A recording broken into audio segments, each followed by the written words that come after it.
Председателе, моето процедурално е по член 72, значи по грубо кршење на членот 72. Значи именно, материјалите примени и доставени до пратениците во првите 5 работни дена на почетокот на месецот се разгледуваат во тековниот месец, а материјалите што пристигнуваат по 5-тиот работен ден се разгледуваат наредниот месец, осве ако со овој деловник поинаку не е уредено. Ние оваа тема ја отворивме на координација, именно во првиот предлог дневен ред кој што вие го пуштивте, имавте два предлог закони. Тоа е предлогот законот за изменување и дополнување на законот за експроприација, кој што е пратен на 9 овој месец, и предлог закон на судскиот совет, кој што исто на 9 овој месец.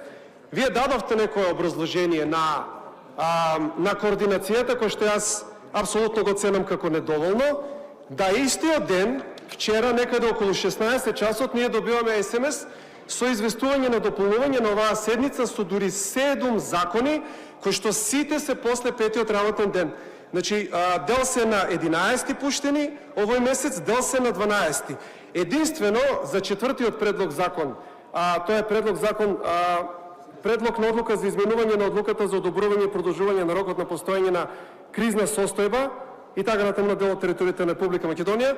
Единствено за тој закон до некаде имате оправдание. Значи, тука важи делот, ако со овој деловник поинаку не е уредено, значи секако кризна состојба не чека ни деловници ни правилници, но за сите останати закони немате никакво оправдание. Значи, вие буквално тука ја покривате неспособноста на министрите во владата и не е работа на законодавниот дом да ја покрива неспособноста на владата. Ако министрите каснат со овие закони, може ли да ги предложат во итна постапка или да остават на парламентарното мнозинство да ги предложи како дополна на дневен ред и да се дополни дневниот ред со тие закони, и наместо тоа фактички срамот за нивното каснење, за нивната неажурност да падне на парламентарното мнозинство или на владата, ние тука го ставаме законодавниот дом и вие како негов официјален представник фактички го ставате во една неубава положба да го кршите